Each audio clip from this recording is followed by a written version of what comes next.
Hello everyone, my name is Gus. Hi, I'm Woody. Today we have a video neither one of us have seen. This was recommended through our website, divetalk.com. Now it's finally up. Well, it's been up for a few months. People have been, I think they still haven't finished to read our biographies because they're pretty long. But the website is up, and one of the things you can do on the website is suggest videos for us to react. This came through the website, so we're going to react to it. Okay. I apologize that I'm sitting crooked. Oh, yeah. I'm on pain meds, in physical therapy, visiting a second orthopedic surgeon tomorrow, all because, you know what I've realized? At 60, you can't act like you're 18, apparently. I thought maybe I could just jump and pound my back all weekend long. Right. And then when I was done, my back basically said, I'm out of here. Yeah. Anyway, I have a bulging disc. The MRI came back. And I mentioned this last week. If you watched last week's video, I mentioned that Woody was out because his back was messed up.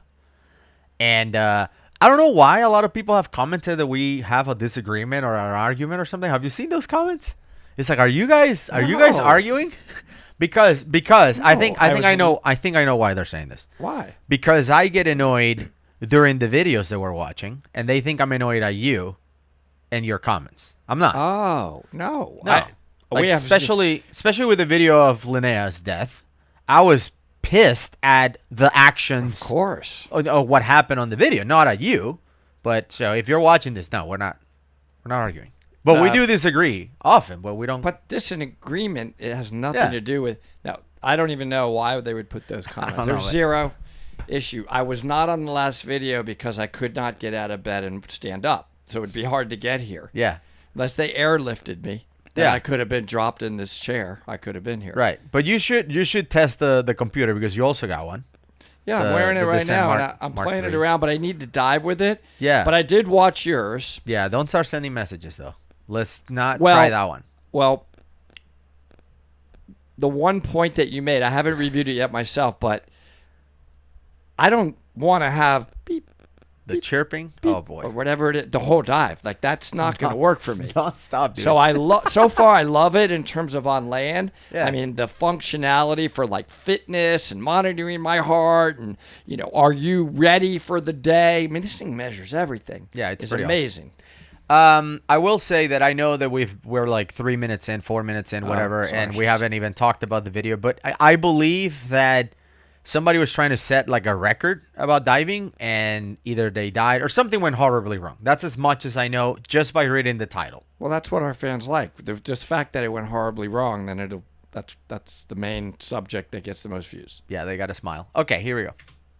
On August 15th, 2015, fast-rising diving star Guy Doc Deep Garman was attempting to break the diving depth world record during an attempted world record dive of 1,200 feet off St. Croix in the U.S. Virgin Islands, when something went horrifyingly wrong. This is how it went down. Humans have always pushed themselves to do the impossible, to fly higher, to explore further, to dive deeper.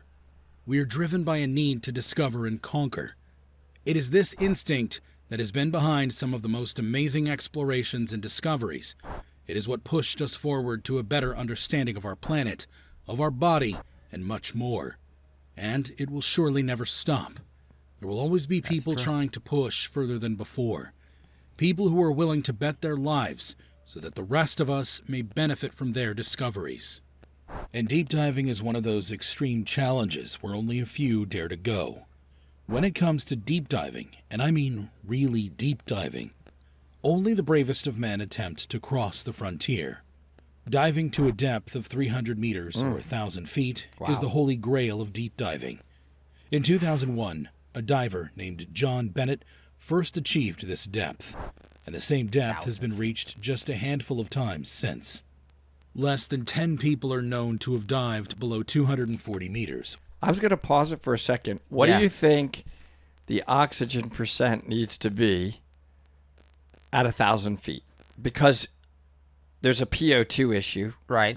For people who are just now watching that don't know about diving. You can't have your partial pressure of oxygen past a certain point. And where that exact point is, nobody really knows. It could be different from one person or another.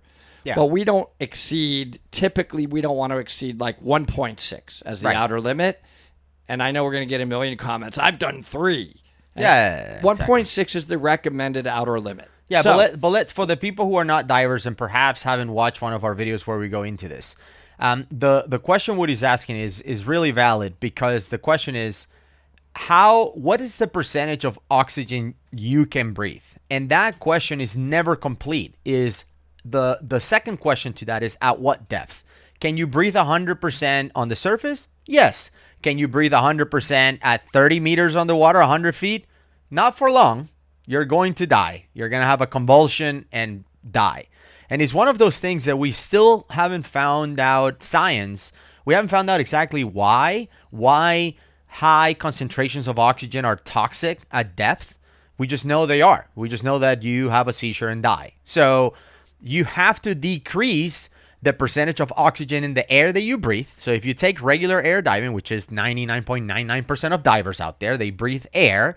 That has 21% oxygen. We don't breathe oxygen, 100% oxygen when we're walking around on Earth. We breathe 21%. So Right. picking up on what you just said, so here's the percent of oxygen that you would have to breathe at 1,000 feet. Before you say that, because before I want to you guess. exceed 1.6. I want to guess. I did the math. Okay, I want to guess. So the point is, as you go deeper and deeper and deeper, you have to decrease that percentage of oxygen. So like 21%, I think, is good down to 278 feet, something like that.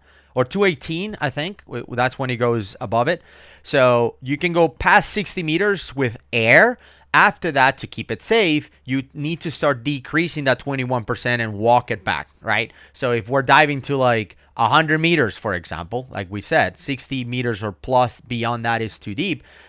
If you're going to 100, then now you're breathing like 10% oxygen or whatever. You're instead of 21, you need to decrease that. And we do that by adding helium. And that's when you come up with trimix, which you've heard before in videos. So your question. And we add the helium, though, so we're not narked. Just to be, but let me. What do you think? My guess is like 3%.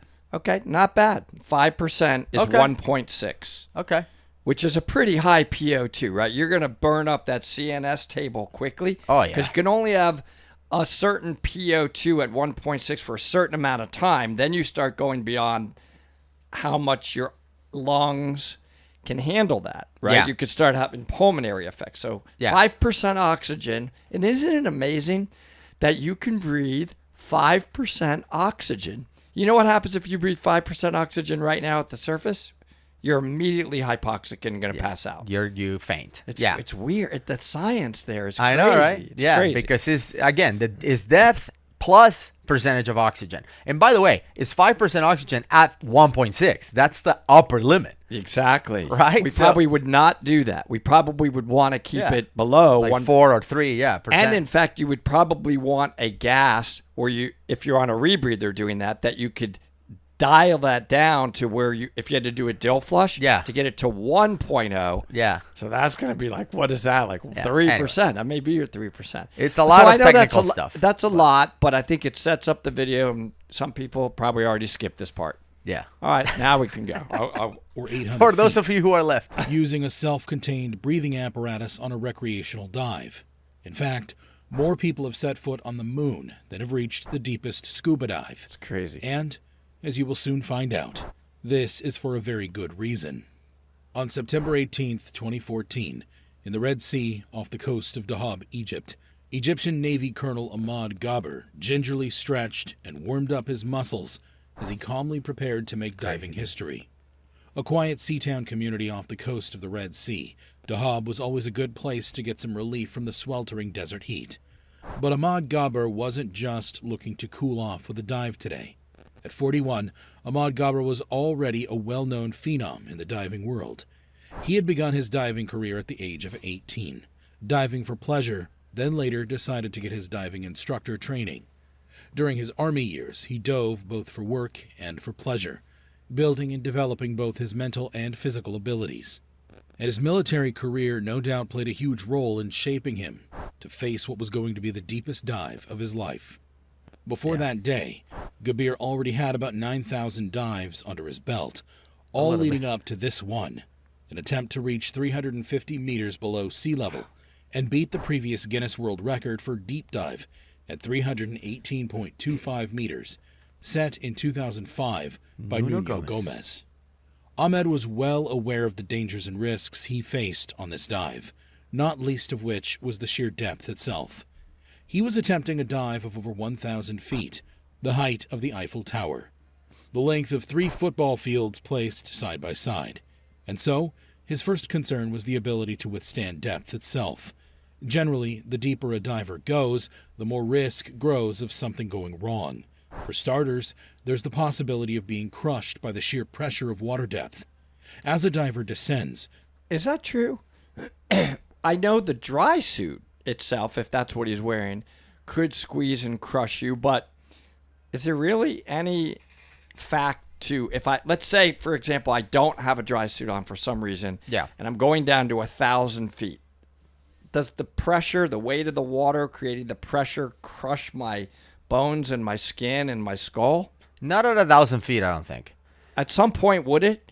If I jumped out of a submarine at 20,000 feet and I didn't die of everything else, just the pressure itself, would it crush me? I think know it about would. that. I think we talked to Joe DiTuri about this, who's done like 3,000 foot dives or whatever. But on that newt suit, the 1 atmosphere suit, the one that looks like a robot, and he said that if the suit failed at that depth, he would have been crushed inside the suit immediately. Okay. Yeah. So, and what Woody's talking about is because we do get this question a lot. It's like, how can you support? Like, I go to the bottom of my pool and my ears are killing me. Yeah. You Like, know? what does it feel like at that depth? I mean, we both dove deep. We've been to 100 meters. I don't feel You don't feel any anything. pressure on my bones, on my head. No, you don't. Feel I don't anything. feel it. Yeah, and that's because the water pressure compresses gases, not liquids and your skin and your bones and whatever. So anything that's solid, it doesn't compress under the water pressure. You just move the water out of the way, kind of, but it doesn't really exert the pressure that gases are, forced to. But we know submarines that go to those depths, the hull contracts. Yes. It's built to contract. Because it's full of air. It is crushing it because it's full of air, so it's Correct. squeezing. It's interesting. Anyway. The weight of the water above increases. Go deep enough, and the pressure of the water will squeeze anything not built to withstand those forces. And we did a video on this. I'm going to link it at the end of this one about the deepest dive that they did on a chamber. And it was to like 2,400 meters or something. Like somebody made it that far. Wow. Or maybe 2,400 feet. I don't remember It's exactly. got to be feet. Or It 4,000 can't be feet. 2,400. No, but it was thousands of feet. I mean, it's still ridiculous. And the body did not collapse under the pressure. So. Okay. Like an empty water bottle. But the dangers aren't limited to external pressures alone. Internally, deep diving has a variety of potentially dangerous impacts on the human body. Unlike pressure at the depths, internal conditions can set in fast and with little warning. When you dive deep into the ocean, the pressure increases, and this affects how your body absorbs gases from the air you breathe. That's true. Nitrogen, a major part of the air in scuba tanks, can start to build up in your bloodstream faster than your body can handle. This buildup has a peculiar effect. It starts to act like a drug, making you feel sort of drunk. This strange feeling is called nitrogen narcosis. Imagine trying to think clearly and move properly when you're tipsy. Now, imagine that happening deep under the sea. It's not just a feeling of euphoria or slight confusion you might get from a few drinks. If nitrogen narcosis gets severe, you could start seeing things that aren't there, feel really dizzy, or even pass out. None of these are good news when you're surrounded by water and rely on your gear and wits to get back to the surface safely. To combat this, divers will use different gas mixtures the deeper they go, with less nitrogen than regular air. Another major risk to consider is decompression sickness. Decompression sickness, or the bends, occurs when all that nitrogen that was absorbed into soft tissue on descent floods its way back into the bloodstream too quickly and creates bubbles.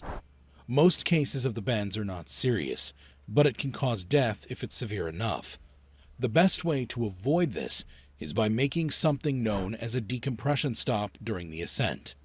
The number and duration of these stops are determined by how deep a diver goes and how long they stay at that depth. since these variables determine how much nitrogen gets absorbed by the body. By stopping at specific depths and remaining there for a set amount of time, the nitrogen is released slowly and doesn't form large bubbles that can be a problem. Strapped on Ahmed's back and filling his lungs were 5 tanks filled mostly with trimix, a blend of oxygen, nitrogen, and helium gases used for dives beyond 30 meters. Nice. The exact percentages of Gabr's trimix remain secret, as does his exact dive plan. 2 major technical components that were developed and refined by Gabr's expert team over months. 1 miscalculation, a single clinical error, the smallest margin of uncertainty, could mean Gabr's life. Gabr's strategy was straightforward, yet daring. To sidestep the dangers of narcosis and the crushing force of deep water pressure, he planned to descend swiftly to his maximum depth at an astonishing pace of nearly 30 meters per minute, about half a meter per second. His target was to reach the deepest point of his dive in roughly 12 minutes. And so, with a deep breath, and at 10:30 a.m., he was off. Dude, imagine The first 10 or so just minutes of dropping. Gabr's dive went perfectly according to plan. Support divers accompanied him until he reached the 50-meter mark, after which he carried on alone. The initial phase of his dive unfolded flawlessly. Guiding his path was a rope, meticulously tested and measured by a university in Cairo, and further validated by Guinness World Record official adjudicator Talal Omar, who had traveled from Dubai to verify and document this momentous event. Along the rope, depth markers were placed, leading down to an anchor at the bottom, specially designed and tested for this monumental dive. But at 290 meters deep, Gabr felt something. An unexplainable quiver ran through him. First a tremor, then an uncontrollable quiver broke out on. I forget what that syndrome's called, but this is what why Harry went and tried hydrogen.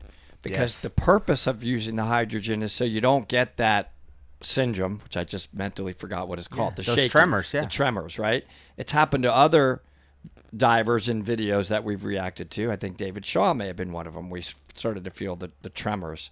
So that's another symptom that happens from medically, I don't know. Right. Now, with all the other complications, you're shaking like a leaf. Right. But this is extreme depth, by the way. I don't want Extreme people depth, thinking extreme like, oh, depth. every diver has tremors. Extreme No. death. And then for some reason, hydrogen reduces that or eliminates that, which people could go to a hairy video and hear about the scientific reason why. The problem with the hydrogen, though, is while you're like filling your tanks or whatever, you could create a hydrogen bomb, which will blow up the whole city. And by the way, Harry, Dr. Richard Harris, is one of those that, you know how they said more people have walked on the moon that have dived to those depths? He's one of those. He's been beyond 800 feet, 240 meters. Incredible. So your central nervous system, for whatever reason, these gases start making it quiver. So he's got that going on now. His body, nearly taking him off course. There and then, he felt the first symptoms of another risk deep divers have to be wary about. High-pressure nervous syndrome, That one. or HPNS. This problem, like narcosis, can come on fast and hit hard. HPNS starts deep underwater, below 150 meters. Especially with helium in the air divers breathe. Yeah. It affects everyone differently, based on the helium amount, how deep they go, and how fast they get there. Discovered in the 1960s by a U.S. Navy scientist, HPNS is known for causing severe shaking called helium tremors. Yeah. But it doesn't stop there. HPNS can also make you very sleepy, mess up your heart rate, and make it hard to think clearly. Each diver's that's battle going with on now. HPNS varies, shaped by their dive's depth, speed, and breathing mix. Facing deep danger, hallucinations, and possible muscular fatigue, Gabr did what his years of training taught him to do. Keep going Remain down. calm and focus on the task at hand. At 290 meters deep, he was close to a key point. Despite the danger of HPNS hitting harder with shaking, jerking, feeling super sleepy, sick, dizzy, seeing things wrong, and not thinking clearly, he pushed on. These symptoms could easily lead to a big mistake, But Gabr had to keep the pressure steady to stop them. His training and experience helped him stay in control underwater. But the most important thing for a deep diver is knowing when to stop and go back. At 332.35 meters, shaking and knowing his goal was just a bit further, but also thinking about the long 14 hours he had to come back up, Gabr made a big choice. He grabbed the depth tag at 332.35 meters, not reaching his full goal, but still going deeper than the last record by Nuno Gomez and beating the claimed but uncertified record of 330 meters set by French diver Pascal Bernab. Gabr surfaced from his dive 14 hours later at 12:20 a.m. on Friday morning, triumphant. He had made history with his scuba dive, and in so doing, set a world record many diving fans and daredevils would inadvertently try to break. One of those inspired to try was Guy Doc Deep Garman, an ear, nose, and throat doctor from St. Croix, Marshall Islands. Garman, then in his mid-50s, decided to take on the challenge at Long Reach, a reef just outside Christiansted Harbor. He had backing of Scuba Tech, a tech diving school in St. Croix, known for pushing the limits of diving. Garman had been planning this dive for 2 years. His goal was to reach 365 meters, beating Gabr's record by over an entire 30 meters. His preparation was thorough, but the ocean, as always, held its own dangers. For his attempt, Garman, who called himself Dr. Deep, personally oversaw the installation of a dive line extending 1,300 feet into the ocean, anchored securely with a 250-pound weight. At this point, although Garman had only 600 dives to his name, he was diving far beyond the depths experienced by his trainers, who only had a maximum depth of 215 meters. This was the first of several red flags that would end in disaster. Garman didn't leave anything to chance. Did you see that? It said 3.9% oxygen and knew more than even the dive helium. experts who had trained him. Wow. Safety was his top priority. He had specific plans for all kinds of emergencies, like if he had a seizure underwater. For Garman, this dive was more than just an adventure.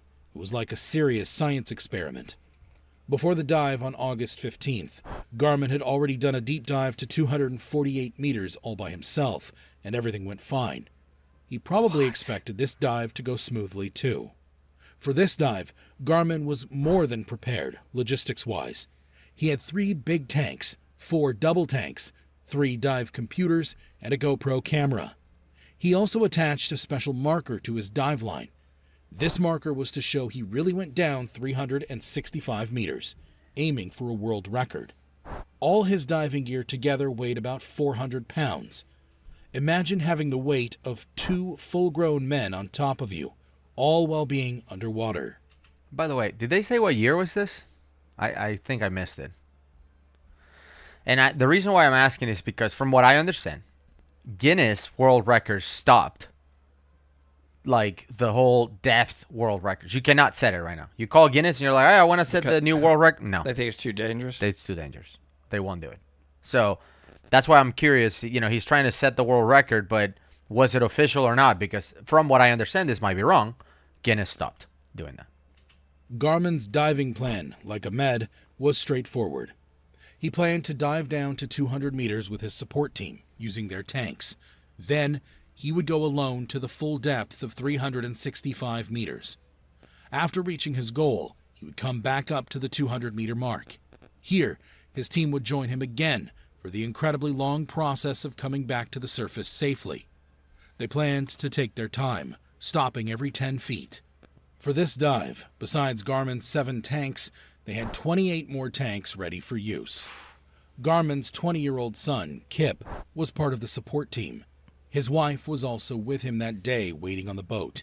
Together, they started their descent at 6 a.m. Garman was then supposed to meet the rest of his dive team 38 minutes later on his way up. They would take the necessary breaks during their ascent to make sure they came back to the surface safely. But as the minutes passed, there was no sign of Garman. He never appeared. Immediately, divers swam deeper into the ocean, hopefully looked to see a bubble, a sign, anything to indicate where Garman was. But they saw nothing but darkness. The hours dragged on. hope fading with each passing moment. There was no sign of Garman anywhere, and no indication of what happened to him in the depths of the ocean. The team faced the unbearable task of telling Garman's wife, Christy, and their son the grim news. Garman was gone, swallowed by the sea. 3 agonizing days later, Christy announced the recovery of Garman's body and gear. They got him back. The Coast Guard inspected the equipment while the medical examiner worked to confirm what had happened to Guy Garman in those final horrifying moments. The dive planned by Garman, dubbed Dr. Deep, was filled with red flags from the start. Technical dive experts had warned him and Scuba Tech that the mission was extremely risky and predicted a tragic outcome. But despite these warnings, the dive went on planned.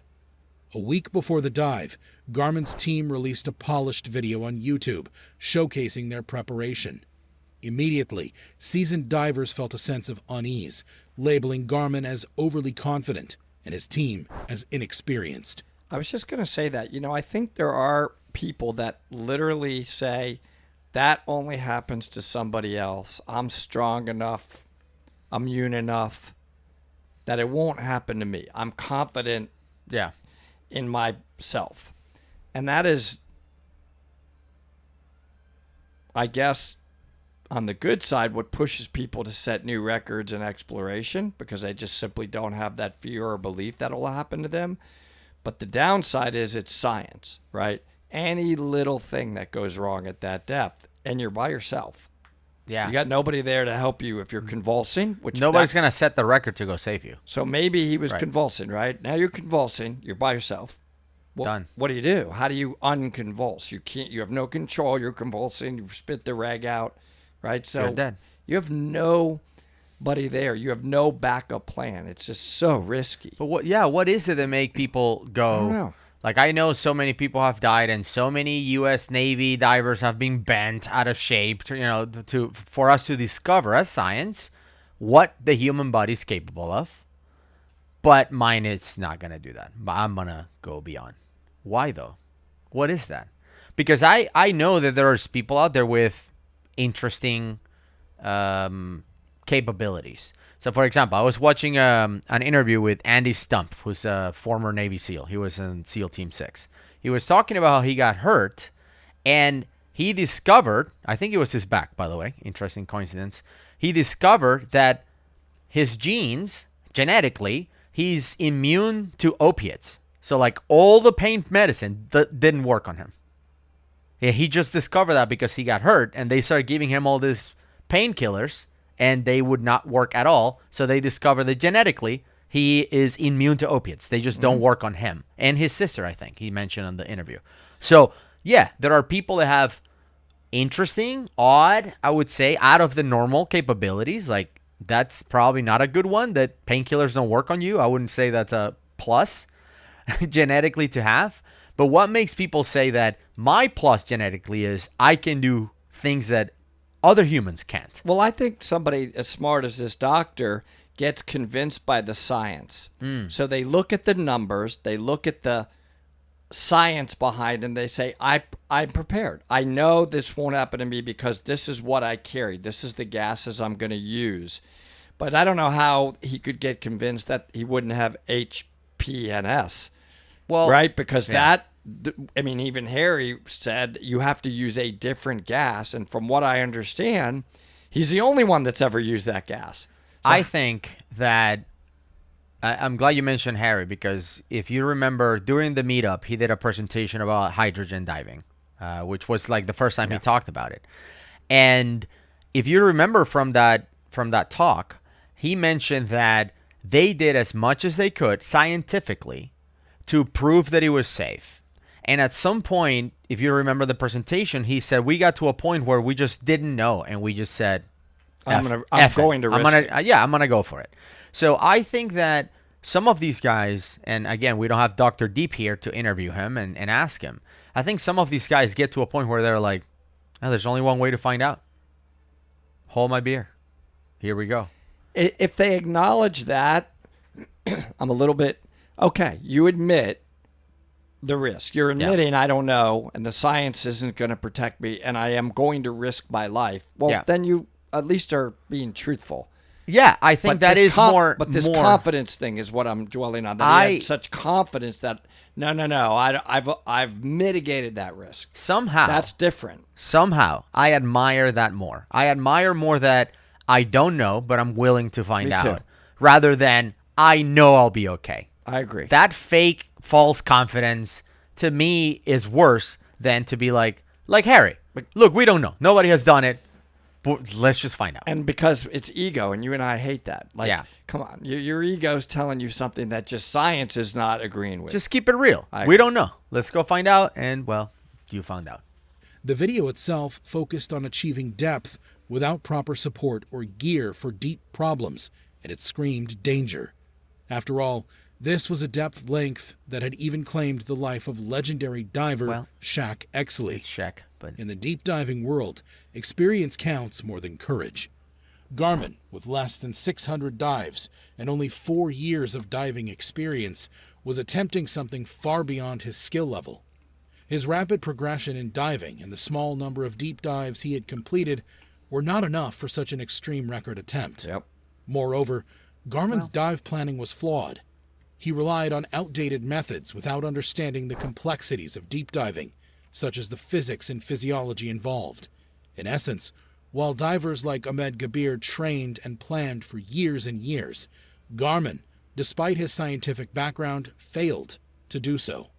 And he paid for it in the harshest way possible. I mean, they keep talking about the fact that he had 600 dives, but this guy could have had 6,000 dives and still died because he went to do something that humans normally can do. Yeah, and they're not talking about the specifics of what he failed to do, right? I have no idea, Right. And I'm certainly not experienced in any remote fashion to dive at those depths. So Now, do you think- what didn't he do? What specifically did he ignore or didn't plan? So if there's one thing that I would have done if I was this guy, 600 dives, 4 years into diving, and I'm trying to set the record, is bring on Ahmed Gabr or Nuno Harry. Gomez or Harry, someone like that as a consultant. Absolutely. And if I don't have someone like that in my team, I'm not going to do it. What am I Totally. going to do? Just go to Wikipedia, write, scribble some stuff, and let's go set the record? Like, come on, bro. Like, you have to bring in somebody who's been there and done that, right? The question is, do you think these guys will help each other set a record? Do you think, like, Yeah. Nuno Gomez will help, I kind of do. yeah? Yeah, I think in the spirit of this kind of stuff, I think so. Do you think they're like, oh, we found another guy who's willing to find out. Let's go help him. But they may have helped him by, like Harry, for example. I mean, come on, he's so humble. He's such Yeah. a good guy. He probably would have told this guy, Don't do it. you can't do it based on the gases Right. that you're using. This is how you need to do it. I don't recommend you use hydrogen because of all these risks. Yeah. And Because how do you think Harry if we went to Harry right now and said, hey, Woody and I want to go set the record. We want to go to 400 meters. We would be like, Harry, it'd be hey, your last time. what's up? Hey, we want to set the record. Harry? I'm Harry? Harry. I'm Harry. No, I'm Harry. Oh, you're Harry. Okay. Oh, okay, cool, guys. Well, let me. I'm gonna miss you, and I just wanted to say thank you so much. For no, that's Harry. I know No. I'm Harry. Help me. And then, yeah, no, I really did love you guys. Great show. We have 48 tanks. Yep, good I show told that you. you guys started. And That's do not- you think your that's- families need anything? Okay. That's Harry. We're goners. Right. You and me, we're Right. we're shaking like a leaf at. I I know. don't even know what depth, but you and me will be underwater going, they were right. Bye-bye. Send me a message. Yeah. All right. Tragically, the dive ended as many experts feared. Garman's body was finally recovered, and his team believed he tried to ascend in the wrong location.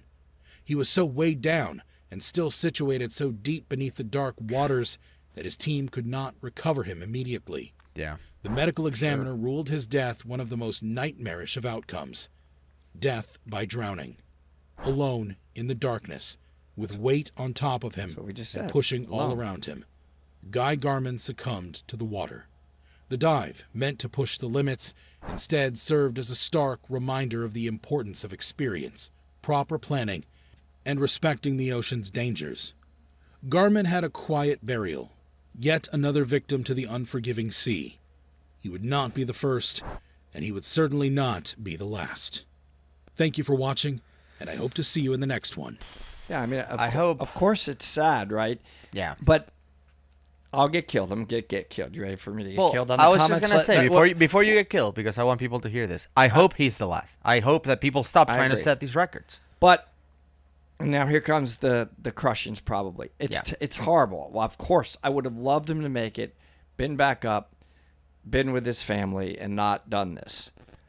But for some reason, my heart, it's not the same level of hurt in my heart as like Lanai Mills, right? Because who was innocent, who didn't want to do anything dangerous. True. Versus somebody who consciously and maybe even let ego slip in thinking they were more than they could be.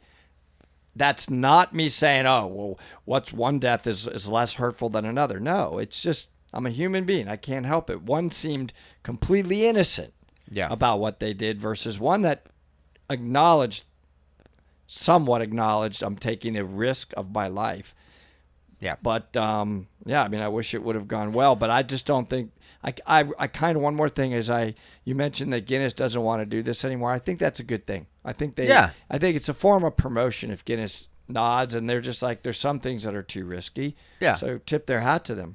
Which is it's hard because Guinness survives some people setting records. Like it costs a lot of money to set a world record. You have to pay a lot of money to do it. So the fact that they're like we'll take this off the list, not available anymore.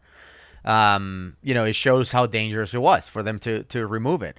Other people have died like that. I remember listening to the history of deep diving in podcasts, and there's a doctor in Miami it was deep air, the history of deep air diving. And there's a doctor in Miami who wanted to go to like 400 feet, and he's been diving for like 6 months.